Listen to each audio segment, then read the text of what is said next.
Haroldo Sánchez, sin reservas. Buenas noches, como siempre cada martes tenemos un invitado especial. Hoy me acompaña el abogado Ramón Cadena. Él es representante del Consejo Internacional de Juristas y con quien vamos a hablar, pues hoy se cumplen 25 años, ya me estoy yendo yo demasiado tiempo. Hoy 25 de abril se cumplen 2 años de la primera manifestación para pedir la renuncia de Otto Pérez y Roxana Baldetti. Veamos ahora una cronología de fechas importantes para aquello que inició el pueblo de Guatemala, que fue el inicio de esa lucha contra la corrupción y la impunidad.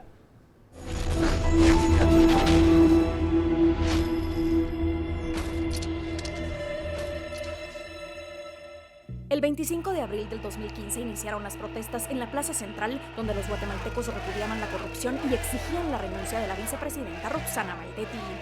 El miércoles 26 de agosto del 2015, Miguel Ángel Gálvez, titular del Juzgado B de Mayor Riesgo, envía a prisión preventiva a la ex vicepresidenta Baldetti, sindicada de los delitos de asociación ilícita, defraudación aduanera y cohecho pasivo.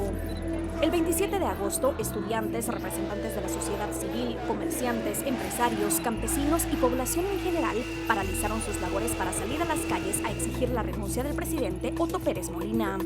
El jueves 3 de septiembre, el mandatario Otto Pérez Molina se presentó ante el Juzgado Primero B de Mayor Riesgo y en su primer día de audiencia fue enviado a prisión provisional.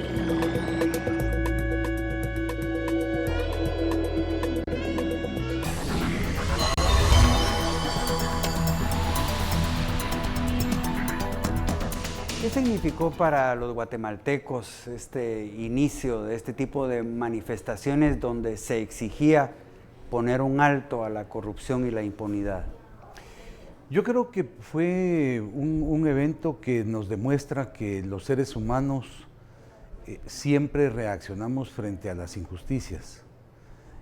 Claro que llevó tiempo y lleva tiempo estos procesos, pero como la Declaración Universal de Derechos Humanos lo dice, que hay que respetar los derechos humanos para que los pueblos no se vean obligados a ejercer el derecho a la rebelión, el derecho a la resistencia. Yo creo que fue una expresión de una indignación total frente a actos de corrupción que llegaron a demostrar la grave situación que se estaba viviendo en el país y que se sigue viviendo en el país. Me pregunto, y me parece muy importante poder hablar sobre esto después de 2 años, Haroldo, me parece muy importante porque la pregunta ahora es ¿cuánto más vamos a seguir aguantando esta situación de corrupción y de injusticias en el país? ¿Será que todas esas manifestaciones pacíficas, luego el proceso electoral, pudieron haber hecho que la población bajara un poco las armas, digamos, en relación a seguir exigiendo transparencia del gobierno central, de las municipalidades, en el Congreso mismo y también en el organismo judicial? Yo creo que después de estos eventos, obviamente, hay una situación y un periodo de reflexión de todos aquellos grupos que participaron. Y esta reflexión se expresa con propuestas como las propuestas de reforma constitucional en materia de justicia, también con esta lucha que se está llevando a cabo en contra de la criminalización de la protesta social. Entonces, más bien me parece que los grupos y los pueblos entran en un proceso de reflexión y actualmente la situación está otra vez surgiendo como muy grave y expresándose de diferente manera como hechos gravísimos de corrupción, de extrema pobreza, de racismo. Me parece que lo que está sucediendo y podría suceder es próximamente darse otra vez una expresión de parte de la población en ese mismo sentido. Pero son procesos sociales que llevan tiempo, son procesos sociales que no es fácil que se inicien. Son procesos sociales que requieren de una madurez del pueblo y finalmente ante la reacción de las autoridades, ante la insistencia de las autoridades estatales de no cambiar el rumbo de las cosas, el pueblo finalmente termina saliendo a las calles. Sabe que he pensado que este gobierno de Jimmy Morales es el gobierno de la transición.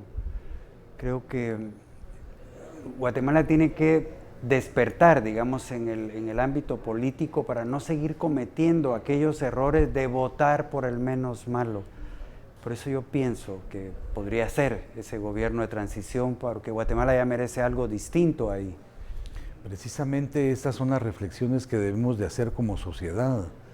Yo creo que me parece bien el calificar como un gobierno de transición para que el pueblo cambie, ¿verdad? Un gobierno de transición para que el pueblo demuestre que ya no va a permitir más estos actos. Y creo que esta es una reflexión precisamente de las que muchas comunidades en el interior del país están haciendo hoy día. Porque si vemos ya desde una perspectiva histórica lo que sucedió hace 2 años, podremos ver que las reacciones en las diferentes principales ciudades del país, posteriormente, tuvieron también una reacción de muchas otras comunidades en el interior, campesinos, dirigentes comunitarios, que también salieron a hacer eco de esa lucha contra la corrupción. Yo creo que sí, Haroldo, vamos, creo, pasando por una transición, y una transición que va a dejar y ha dejado ya grandes lecciones que el pueblo no va a seguir tolerando ni va a seguir cayendo en los errores del pasado. En base a su experiencia, ¿por qué estos aires de cambio no llegaron al Congreso y lo mismo seguimos viendo en el organismo judicial? Bueno, precisamente mañana está convocada un plantón ante el Congreso de la República. Y yo creo que el Congreso se compone por tantos partidos políticos, está compuesto por tantas personas, 158 diputados, y entonces generalmente las poblaciones fijan más su atención en la política del poder local o de los alcaldes, por un lado, o del organismo ejecutivo, del presidente, por el otro. Pero parecería como que la acción del Congreso se va diluyendo y que estuviésemos más acostumbrados a que el Congreso es un lugar de debate en donde se pierde más el tiempo, pero con más tolerancia de la población. Pero me parece que ahorita estamos cabalmente dando el paso hacia focalizar la crítica y la indignación ante el Congreso de la República, porque los últimos hechos han demostrado precisamente que los diputados tienen una gran responsabilidad por lo que está pasando en el país. Rechazan las reformas constitucionales, las retrasan, las modifican de tal forma que están completamente diluidas, se oponen a la presencia de la CICIG y del comisionado Iván Velázquez, expresan su deseo de aprobar leyes que son puras leyes de impunidad, es decir, han cometido tantos hechos dirigidos hacia promover más impunidad, que el pueblo ahorita ya se ha dado cuenta que hay que focalizarse en contra de o criticando la acción de los diputados y diputadas de Guatemala. ¿Cuántos diputados no tienen ahora orden de captura o un proceso penal o una solicitud de antejuicio? Mira cómo en la reforma constitucional, de lo primero que evitaron y lo primero que eliminaron de la reforma constitucional fueron las reformas sobre el antejuicio. Entonces yo creo que sí, ha sido difícil que el pueblo vea que debe de focalizarse en el Congreso, pero como digo, mañana hay un llamado a la población, ojalá que a través de este medio sirva para que llegue la gente a la plaza a las 10 de la mañana, creo que es en la mañana, llegue enfrente del Congreso y manifestemos en contra de los diputados, una indignación que tenemos todo el derecho de tenerla y toda la razón del mundo de tenerla. Por supuesto.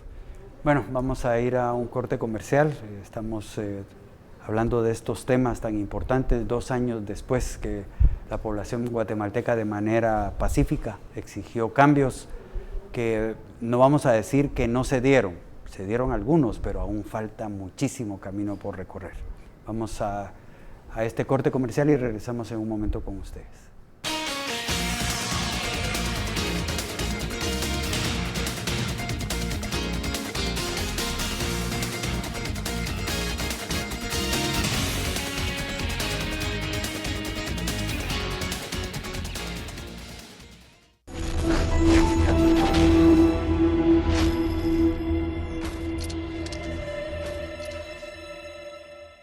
El caso La Línea cumplió el 16 de abril 2 años de estar detenido, entre recursos, apelaciones y acciones judiciales que impiden avanzar a un juicio contra el expresidente y otros 61 implicados. El proceso sigue entrampado por una serie de acciones legales interpuestas por los acusados.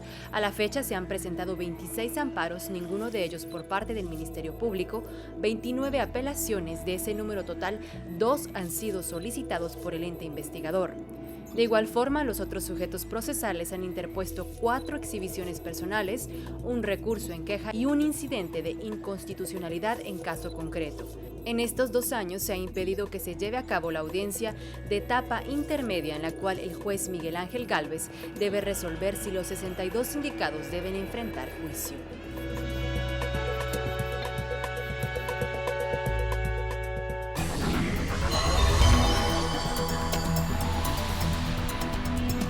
Es evidente que a algunos de estos acusados no les conviene ir a juicio y esa figura del amparo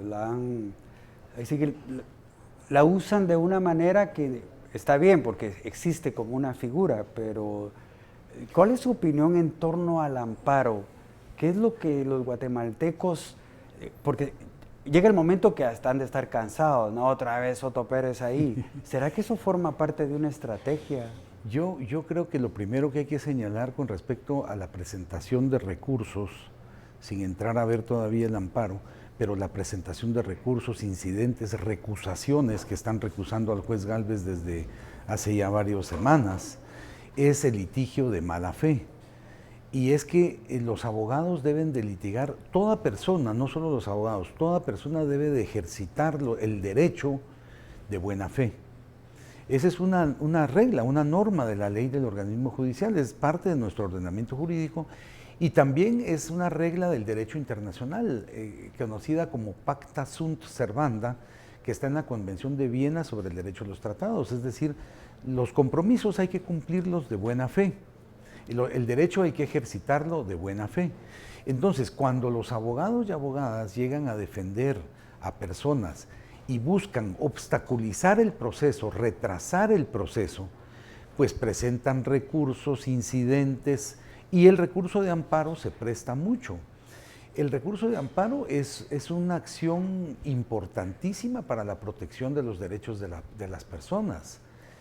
Ayuda a proteger los derechos, ¿verdad? Todo tipo de derechos, los derechos económicos, sociales y culturales, y los derechos individuales, civiles y políticos.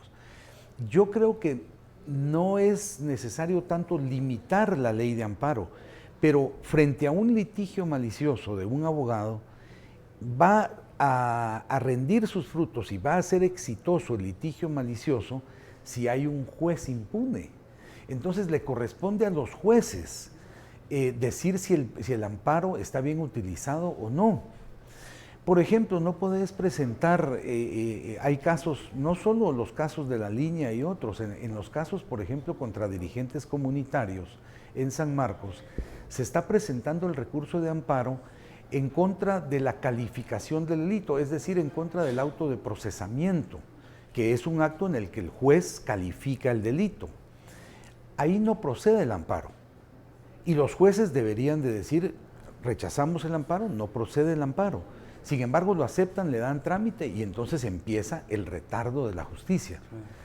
En los casos de La Línea y los casos de corrupción, cooptación del Estado y los otros gravísimos de corrupción que se están dando, el asunto es que están utilizándolo como una estrategia para promover impunidad, porque lo que buscan es retrasar el proceso.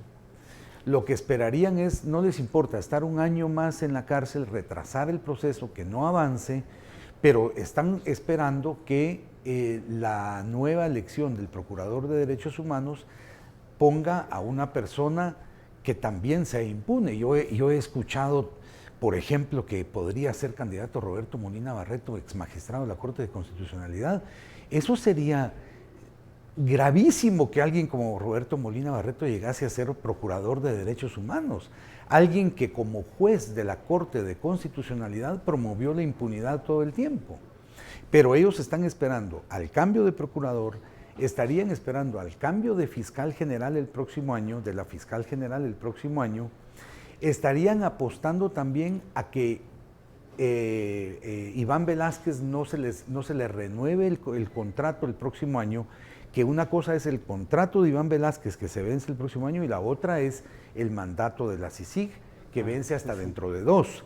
Pero lo que están apostándole es a quitar a Iván Velázquez, que ha sido un elemento clave a favor de la lucha contra la impunidad, que se vaya la fiscal general, que se vaya el actual procurador de derechos humanos, posicionar a sus alfiles en esos puestos y entonces tener el momento ideal para que definitivamente los casos se finalicen y se promueva la impunidad en Guatemala otra vez.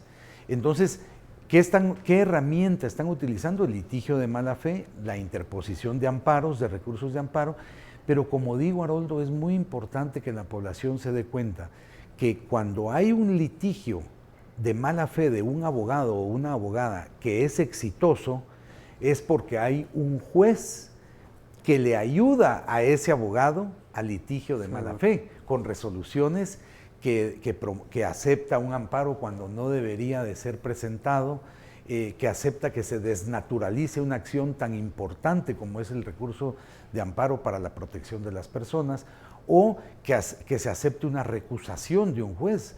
Tú ves que la intención de apartar al juez Gálvez es una constante, permanente ahorita. Y no solo es esto, por eso la reforma constitucional era tan importante y sigue siendo importante. A un juez bueno siempre se le va a querer apartar no solo de un proceso concreto, se le quiere apartar del poder judicial.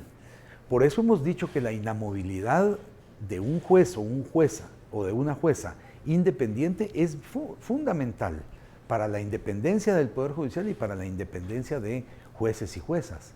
Pero digo, y termino con esto, el litigio de mala fe es exitoso cuando hay un juez impune que permite que ese abogado litigue de mala fe.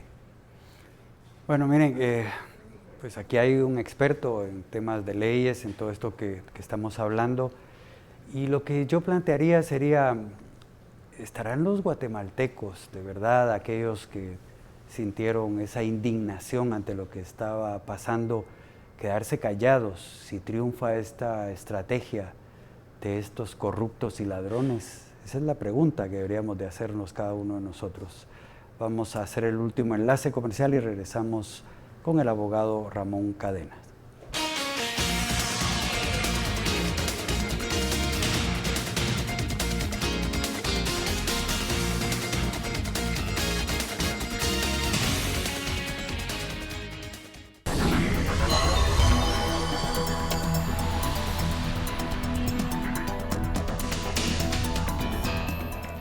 Fíjese que la semana pasada me llegó a mí una citación de un juzgado en el que se planteaba la resolución decía que eran los abogados defensores del hijo del presidente, su hermano y la tercera persona vinculada, y era un caso de exhibición personal, pero al director de Noticiero Guatevisión se le exigía que en el término de 3 horas debía presentar un escrito donde se manifestara qué era lo que nosotros como medio habíamos desarrollado durante la primera declaración de estas personas.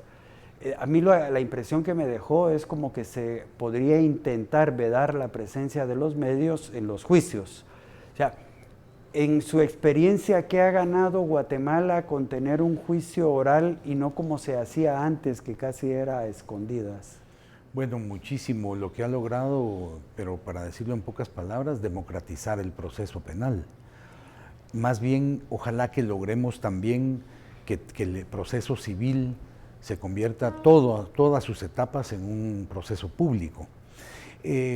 Recordarás que cuando fue la elección de fiscal general o la ley de comisiones de postulación, vino a introducir el elemento de la publicidad en todas las sesiones de la comisión de postulación. La publicidad es un factor de transparencia. Llevar a cabo, yo no sé, por ejemplo, en el caso del coronel Padilla, por la muerte de un dirigente comunitario en el Estor, y cuando dejan paralítico a un dirigente comunitario, yo no sé cómo la jueza se ha atrevido a llevarlo en forma secreta, sin presencia de nadie.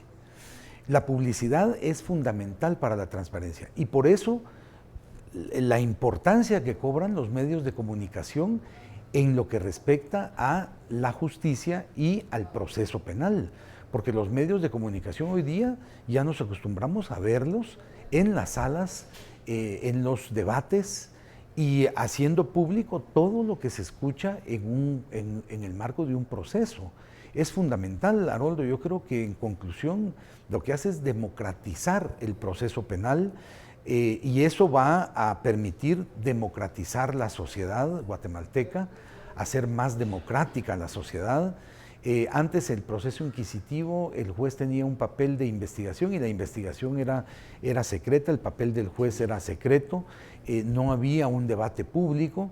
Ahora uno puede escuchar un debate oral y público y por ejemplo, yo escuché un debate en Huehuetenango en contra de 3 dirigentes comunitarios de Codeca, acusados de varios delitos, y la conclusión es: ¿cómo pudo haber sido que el juez Talavera Alfaro haya condenado a esta gente?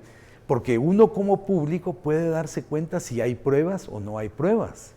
Entonces, a mí me parece fundamental que sea la presencia de la prensa y que el debate oral y público y que los procesos sean públicos hoy día. En este caso que yo me veo involucrado porque los abogados defensores plantean que el director del noticiero Guatevisión tiene que decir qué hacía su equipo ese día. Ellos como que quieren llevar hacia la violación de la privacidad del hermano y el hijo del presidente. ¿Eso puede ser así? Eso me parece que es una extralimitación total de la jueza o del juez que haya practicado la exhibición personal. Mira, la exhibición personal, como el recurso de amparo y la inconstitucionalidad de leyes que está planteada en la ley de amparo, habeas corpus y constitucionalidad, son 3 recursos fundamentales para la protección de las personas. Pero el recurso de exhibición personal es muy importante porque lo que uno plantea en el recurso de exhibición personal es: miren, señor juez o sistema de justicia, poder judicial, fulano de tal juez o tal tribunal tiene detenido arbitrariamente, o tal departamento de la Policía Nacional tiene detenido arbitrariamente a tal persona. Analicen esa detención. Entonces, el juez o la jueza tiene que movilizarse muy rápidamente y practicar todas las diligencias para aclarar si esta persona está detenida arbitrariamente o no. Si ustedes, televidentes, y tú que conoces, Haroldo, leen el informe de la Comisión de Esclarecimiento Histórico de las Naciones Unidas, precisamente dijo que durante la guerra la exhibición personal fue un recurso ineficiente, inefectivo, porque los jueces tenían miedo. Nosotros acabamos de rendirle un homenaje a un juez marroquín, de apellido Marroquín, que practicó una exhibición personal correctamente. Casi encuentra, cuando fueron desaparecidos sindicalistas de la CNT, de la Confederación Nacional de Trabajo, casi los encuentra, y ya cuando iba a determinar dónde estaban, lo para la policía. Y entonces el juez dice, le piden al juez que vaya con el director de la policía, y el juez dice: yo soy juez, a mí no me van a ningún policía ni ningún director de policía me va a dar instrucciones. Y suspendió la exhibición personal. A los 3 días lo mataron, junto con su secretario. Nombraron a su reemplazo, lo mataron también. Entonces, la exhibición personal, en este caso que estás contando, me parece que el juez o la jueza que lo practicó está queriendo presionar a Guatevisión. Está extralimitándose totalmente en sus funciones, porque lo que debió de haber hecho es verificar si el hijo del presidente y el hermano del presidente están detenidos arbitrariamente o no, Para eso va con las autoridades, entrevista a las autoridades, recaba información y rinde un informe. Pero pedirle a Guatevisión, al director de Guatevisión, que diga si estuvo en el momento, qué declaraciones tomó, eso es totalmente extralimitarse en sus funciones. Y me parece que no solo es eso, me parece que también invade el derecho a la libertad de expresión y la gran labor que ustedes hacen en materia de comunicación social. Eso es totalmente inaceptable, vaya que ni siquiera se ha conocido como para denunciar este hecho y lo que tenemos que ir haciendo es cada vez que un juez emite una resolución como esta, hay que anotar el nombre del juez o la jueza y su cargo. Porque mira, si la reforma constitucional logra pasar, en el futuro estos jueces deben de ser depurados del sistema. Estos jueces no deberían de estar en un Estado de Derecho, porque lo que están haciendo es afectando el Estado de Derecho. Bueno, de verdad muchas gracias. Como siempre es un placer escuchar a personas que realmente saben. Muchas gracias. Los periodistas a veces... Felicitaciones a ustedes. No, por favor. A veces parecemos todólogos y creemos que sabemos todo cuando en realidad no sabemos todo, ¿verdad? Pero gracias a usted por sus palabras, sus reflexiones, que estoy seguro que a los televidentes les ayudan muchísimo a saber dónde estamos parados. De verdad, muchas gracias. Gracias a ti por la Y a invitación. ustedes, como siempre, gracias por su atención y los esperamos mañana. Que tengan una feliz noche.